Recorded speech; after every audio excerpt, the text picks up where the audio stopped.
ಅಧ್ಯಾಯ 1.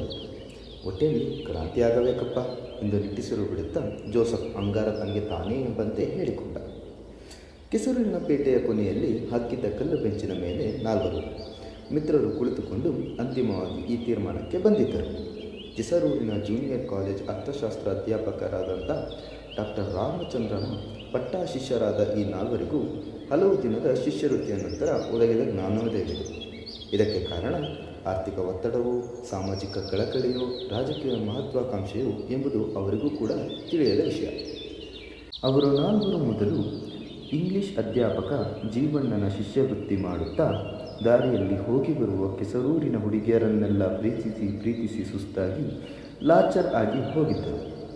ಸೂಟು ಹಾಕಿ, ಬೂಟು ಹಾಕಿ, ಟೈ ಕಟ್ಟಿ, ಸಿಗರೇಟು ಎಳೆದು, ಸಿಳ್ಳೆ ಹೊಡೆದು, ಕೆಮ್ಮಿ, ಅಡ್ಡಾಡಿ, ನಮೂನೆಯ ಪೋಸುಗಳಲ್ಲಿ ನಿಂತು ಏನೇನೋ ಮಾಡಿದರೂ ಒಬ್ಬ ಮನದನೆಯ ಮನದ ಮೇಲೂ ಪರಿಣಾಮ ಬೀರಲಾಗದೆ ಕೊನೆಗೆ ಅವನ್ನೆಲ್ಲ ತೆಗೆದೆಸೆದು ಖಾದಿ ಜುಬ್ಬ ಪೈಜಾಮಕ್ಕೆ ಇಳಿದು ರಾಮಚಂದ್ರನ ಶಿಷ್ಯರಾಗಿದ್ದರು. ಅವರಿಗೆ ಈಗ ಯೋಚಿಸಿಕೊಂಡರೆ ನಿಜವಾಗಿಯೂ ಬೇಸರ ತರುತ್ತಿದ್ದಿದ್ದು ಇಂಗ್ಲಿಷ್ ಅಧ್ಯಾಪಕರು ಪಾಠ ಮಾಡುತ್ತಾ ಹೇಳುತ್ತಿದ್ದ ಸುಂದರ ಪ್ರೇಮ ಗೀತೆಗಳು, ಕಥೆಗಳು ಹಾಗೂ ಕನ್ನಡ ಮತ್ತು ಹಿಂದಿ ಪ್ರೇಮ ಕಥೆಯ ಚಲನಚಿತ್ರಗಳು. ಅವೆಲ್ಲ ಬೇರೊಂದು ಲೋಕದ ಪುರಾಣಗಳೆಂದು ಅವರಿಗೆ ಈಗ ಮನದಟ್ಟಾಗಿತ್ತು. ಅವರ ಎದೆಯೊಳಗಿನ ಅದಮ್ಯ ಪ್ರೇಮ ಶರದಿಯನ್ನು, ತ್ಯಾಗಮಯತೆಯನ್ನು, ಸಾಹಸ ಪ್ರೀತಿಯನ್ನು ಅರಿಯುವ ಯೋಗ್ಯತೆ ಈ ಕೆಸರೂರಿನ ಹುಡುಗಿಯರಿಗೆ ಇಲ್ಲ ಎನ್ನುವ ತೀರಾ ವಿಷಾದದ ನಿರ್ಣಯಕ್ಕೆ ಅವರು ಬಂದಿದ್ದರು. ಆದರೆ ಅವರಿಗೆ ಇದಕ್ಕಿಂತ ಮಿಗಿಲಾಗಿ ಅವರ ಅವ್ಯಕ್ತ ಪ್ರೇಮದ ಅಮೂಲ್ಯತೆಯನ್ನರಿಯದ ಆ ಹುಡುಗಿಯರು ಕಿಸಿ ನಗುತ್ತಾ ಮರೆಯಲ್ಲಿ ನರಿಗಳಂತೆ ನಿಂತು ಏನನ್ನೋ ಪಿಸುಗುಟ್ಟುವ ಗೂಬೆ ಹುಡುಗರನ್ನೊಡನೆ ಮಾತಾಡುವುದನ್ನು ನೋಡಿದರೆ ಹೊಟ್ಟೆ ತೊಳಸಿ ಬರುತ್ತಿತ್ತು.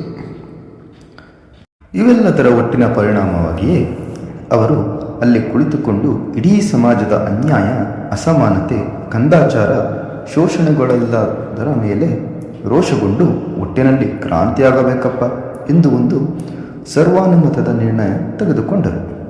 ಆ ನಿರ್ಣಯದಿಂದ ಅವರ ಮನಸ್ಸಿಗೆ ಎಷ್ಟೋ ಸಮಾಧಾನ ಮತ್ತು ನೆಮ್ಮದಿ ಒದಗತೊಡಗಿತ್ತು. ಹಿಂದೊಮ್ಮೆ ಜಾತಿ ವಿನಾಶ ಕಾರ್ಯಕ್ರಮ ಹಾಕಿ ಅಂತರ್ಜಾತೀಯ ವಿವಾಹವಾಗಬೇಕು, ಜಾತಿಗಳನ್ನು, ಕಂದಾಚಾರಗಳನ್ನು, ಮೂಢನಂಬಿಕೆಗಳನ್ನು ತಿರಸ್ಕರಿಸಬೇಕು ಎಂದೆಲ್ಲ ತೀರ್ಮಾನ ತೆಗೆದುಕೊಂಡಾಗಲೂ ಅವರಿಗೆ ತಾತ್ಕಾಲಿಕವಾಗಿ ಆದರೂ ಹೀಗೆ ನೆಮ್ಮದಿಯಾಗಿತ್ತು. ಆದರೇನು ಮಾಡುವುದು? ಈ ತೀರ್ಮಾನ ತೆಗೆದುಕೊಂಡ ಆ ಯುವ ಸಮುದಾಯದಲ್ಲಿ ಯಾವ ಯುವತಿಯೂ ಇರಲಿಲ್ಲ. ಇವರಲ್ಲಿ ಹೊತ್ತು ಉರಿಯುತ್ತಿದ್ದ ಪ್ರೀತಿಯ ದಾವಾಗ್ನಿಯನ್ನು ಕಂಡು ಹುಡುಗಿಯರು ದಿಗಿಲು ಬಿದ್ದು ಹತ್ತಿರ ಬರುತ್ತಿರಲಿಲ್ಲ. ಹುಡುಗಿಯರು ಇವರಂತೆ ಏಕಕಾಲದಲ್ಲಿ ತೀರ್ಮಾನ ತೆಗೆದುಕೊಳ್ಳದ ಕಾರಣ ಈ ಹುಡುಗರ ತಮ್ಮ ತೀರ್ಮಾನಗಳನ್ನು ಜಾರಿಗೆ ತರಲು ಸಾಧ್ಯವೇ ಆಗಲಿಲ್ಲ. ಆದರೆ ಈಗ ಹಾಗಲ್ಲ. ಕ್ರಾಂತಿಗೆ ಏಕಪಕ್ಷೀಯ ತೀರ್ಮಾನವೇ ಸಾಕು. ಕೆಸರೂರಿನ ದ್ರೋಹಿ ಅಧಿಕಾರಿಶಾಹಿಗೂ, ದಬ್ಬಾಳಿಕೆದಾರರಿಗೂ ಮತ್ತು ಮುಖ್ಯವಾಗಿ ಕೆಸರೂರಿನ ಲಂಗದ ಹುಡುಗಿಯರಿಗೂ ಕ್ರಾಂತಿಯಿಂದ ಸರಿಯಾಗಿ ಬುದ್ಧಿ ಕಲಿಸಬಹುದೆಂದು ಅವರು ಆ ತೀರ್ಮಾನಕ್ಕೆ ಬಂದಿದ್ದರು. ಅವರಲ್ಲೊಬ್ಬ ರಾಮಪ್ಪ. ಅವನದು ಕೊಂಚ ಬೆಕ್ಕಿನ ಕಣ್ಣು, ಕೆಂಚ ಕೂದಲು. ಬೆಳ್ಳಗಿದ್ದ ಅವನನ್ನು ಎಲ್ಲರೂ ಇಂಗ್ಲಿಷ್ ಗೌಡ ಎಂದೇ ಕರೆಯುತ್ತಿದ್ದರು.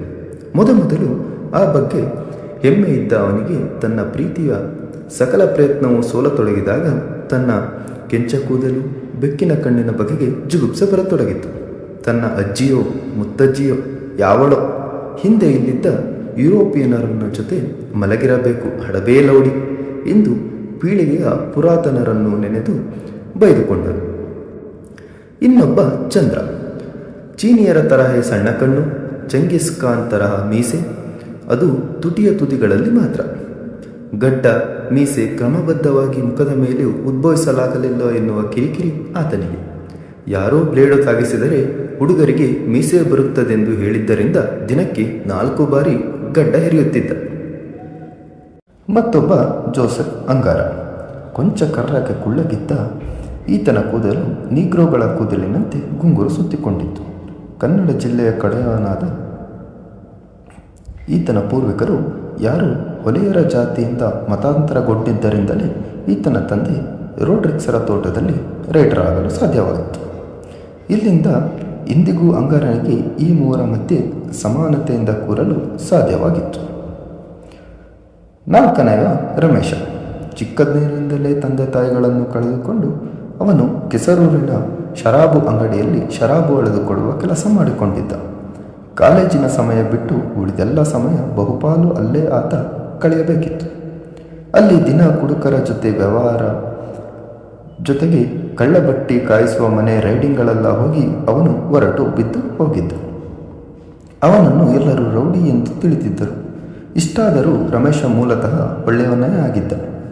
ಶರಾಬಿನ ವ್ಯವಹಾರಗಳನ್ನು, ಅಲ್ಲಿ ಅವರ ಲಂಚ, ವ್ಯಭಿಚಾರ ಇತ್ಯಾದಿಗಳನ್ನೆಲ್ಲ ನೋಡಿ ಅವನಿಗೆ ಇದರೆಲ್ಲದರ ಮೇಲೆ ರೇಜಿಗೆ ಉಂಟಾಗಿತ್ತು. ಅವನಿಂದಲೇ ಮಿಕ್ಕ ಅವನ ಮೂವರಿಗೂ ಮಿತ್ರರಿಗೂ ಮತ್ತು ಗುರು ರಾಮಚಂದ್ರರಿಗೂ ಕೆಸರೂರಿನಲ್ಲಿ ತುಂಬಿ ತುಳುಕುತ್ತಿದ್ದ ಅನಾಚಾರ, ಅತ್ಯಾಚಾರ ಪರಿಚಯವಾಗಿತ್ತು. ಈ ನಾಲ್ವರಿಗೂ ಒಟ್ಟಿನಲ್ಲಿ ಕ್ರಾಂತಿಯಾಗಬೇಕಿತ್ತು. ದೇಶ, ಸಮಾಜ, ಸರ್ಕಾರಗಳಿಂದ ಮುಖ್ಯವಾಗಿ ಬದಲಾವಣೆ ಬೇಕಾಗಿದ್ದು ಅವರಿಗೆ. ಪ್ರೀತಿ ಪ್ರೇಮದ ಶನಿ ಅವರಿಗೆ ಯಾವ ಥರ ಹಿಡಿದಿತ್ತೆಂಬುದು ವರ್ಣಿಸಲು ಅಸಾಧ್ಯ. ಎಲ್ಲ ಧ್ವನಿಗಳು, ಆಕಾರಗಳು, ಮಾತಿನ ಅರ್ಥಗಳು, ಒನಕೆ, ಒರಡು, ಬಲ್ಪು, ಬಲೂನು, ಹಾರ್ನು, ಜೇಬು, ಪರ್ಸು, ಮೇಜು, ಡ್ರಾ ಪ್ರತಿಯೊಂದರ ಮುಖಾಂತರವೂ ಕೆಸರೂರಿನ ಹುಡುಗಿಯರು ಯಮಯಾತನೆ ಕೊಡತೊಡಗಿದ್ದರು.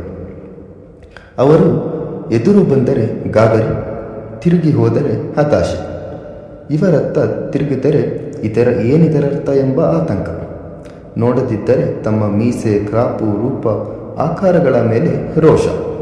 ಇದು ಹೀಗೆ ಮುಂದುವರೆದರೆ ಅವರಿಗೆ ಒಬ್ಬೊಬ್ಬರಾಗಿ ಕಾಯಿಲೆ ಹಿಡಿದು ಸಾಯುವುದಂತೂ ಖಚಿತವಾಗಿತ್ತು.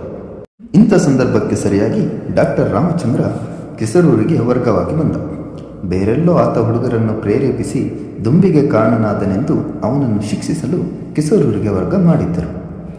ಆತ ಬರುವ ಮೊದಲೇ ಅಪಾರ ಪಾಂಡಿತ್ಯವುಳ್ಳ ಮೇಧಾವಿ ಎಂದು ಕೆಸರೂರಿನಲ್ಲಿ ಸುದ್ದಿಯಾಗಿತ್ತು. ಜೊತೆಗೆ ಆತ ಮೊದಲಿದ್ದ ಕಡೆ ಊರೆಲ್ಲ ದಂಗೆಯಾಗಲು ಆತನೇ ಕಾರಣನೆಂದು, ಅವನು ನಕ್ಸಲ್, ಭಾರೀ ಕಮ್ಯುನಿಸ್ಟನೆಂದು ಹಲವರು, ಮತ್ತೆ ಕೆಲವರು ಅವನು ಅಮೆರಿಕದ CIA ಏಜೆಂಟನೆಂದು ಗುಸುಗುಸು ಮಾತನಾಡುತ್ತಿದ್ದರು. ಬಂದಾಗ ನೋಡಿದ ನಮ್ಮ ಹುಡುಗರಿಗೆ ಆತ ಎಲ್ಲರ ಥರ ನರಮನುಷ್ಯನಂತೆಯೇ ಇರುವುದರಿಂದ ಕಂಡು ಬಂದು ತುಂಬ ಸಮಾಧಾನವಾಗಿತ್ತು. ಹುಡುಗರು ತಲೆದೂಗುವಂತೆ ಮಾತನಾಡುವುದರಲ್ಲಿ ರಾಮಚಂದ್ರ ನಿಪುಣ. ಪ್ರೀತಿ, ಪ್ರೇಮ, ಮದುವೆ ಇವೆಲ್ಲ ಈ ನಾಶವಾಗುತ್ತಿರುವ ದೇಶದಲ್ಲಿ ಅರ್ಥಹೀನ. ಅಪ್ಪನ ಆಸ್ತಿಯ ಮೇಲೆ ಹೊಟ್ಟೆ ಹೊರೆಯುವ ಪಾರತಂತ್ರ ಜೀವಿಗೆ ಆತ್ಮವೇ ಇರುವುದಿಲ್ಲ. ದೇಶವನ್ನು ಪ್ರೀತಿಸುವ ಮಾತ್ರ ಹೆಣ್ಣನ್ನು ನಿಜವಾದ ಅರ್ಥದಲ್ಲಿ ಪ್ರೀತಿಸಬಲ್ಲ ಎಂಬೆಲ್ಲ ಗಂಭೀರವಾಗಿ ಕ್ಲಾಸಿನಲ್ಲೇ ರಾಮಚಂದ್ರ ಭಾಷಣ ಕೊರೆದ. ಸ್ತ್ರೀ ಸ್ವಾತಂತ್ರ್ಯ, ಸಮಾನತೆ ಮುಂತಾದವುಗಳ ಮೇಲೆ ಹುಡುಗರಿಗೆ ಸಾಕಷ್ಟು ಭಾಷಣ ಕೊಟ್ಟ. ಅವನ ಮಾತಿಗೆ ಮೆಚ್ಚಿ ತಲೆದೂಗಿ ನಮ್ಮ ಕ್ರಾಂತಿಕಾರಿಗಳು ದೇಶವನ್ನು ಪ್ರೀತಿಸಲು ಆರಂಭಿಸಿದರು. ನಮ್ಮಲ್ಲಿ ನಿಜವಾದ ಪ್ರೀತಿ, ಆತ್ಮಗೌರವ, ಅಭಿಮಾನ ಇದ್ದರೆ ನೀವು ಈ ದೇಶವನ್ನು ಪ್ರೀತಿಸಬೇಕು ಎಂದರೆ ಈ ದೇಶವನ್ನು ಪ್ರೀತಿಸಲು ಯೋಗ್ಯವಾದ ದೇಶವನ್ನಾಗಿ ಬದಲಿಸಬೇಕು ಎಂದು ರಾಮಚಂದ್ರ ಹೇಳಿದ್ದ. ಪಾಪ, ನಮ್ಮ ಕ್ರಾಂತಿಕಾರಿಗಳಿಗೆ ನಿಜವಾದ ಪ್ರೀತಿಯೋ ಕೋಟಾ ಪ್ರೀತಿಯೋ ಅಂತೂ ಒಟ್ಟಿನಲ್ಲಿ ಅದು ತುಂಬಿ ತುಳುಕುತ್ತಿತ್ತು. ಆದರೆ ಅದಕ್ಕೆ ಅಡ್ಡಿಯಾಗಿರುವವರು ನಮ್ಮ ದೇಶದ ಸಮಾಜ, ರಾಜಕಾರಣಿಗಳು, ಅಧಿಕಾರಿಶಾಹಿ ಸರ್ಕಾರ ಇತ್ಯಾದಿಗಳಲ್ಲ ಎಂಬುದು ಗೊತ್ತಿರಲಿಲ್ಲ.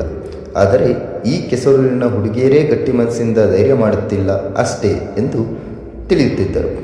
ಆದರೆ ರಾಮಚಂದ್ರನ ಶಿಷ್ಯರಾದ ಅನಂತರ ಅವನ ಹೊಸ ತರ್ಕದಿಂದ ಗೊತ್ತಾಯಿತು, ಈ ತಹಶೀಲ್ದಾರ, BDO, DC, ಸಂಪನ್ನ ಶ್ರೀಮಂತರು, ಬಡ್ಡಿ ವಸೂಲಿ ಮಾರ್ವಾಡಿಗಳು ಎಲ್ಲ ಅದೃಶ್ಯ ಹಸ್ತದಿಂದ ಅಡ್ಡಪಡಿಸುತ್ತಿರುವ ವೈರಿಗಳೆಂದು.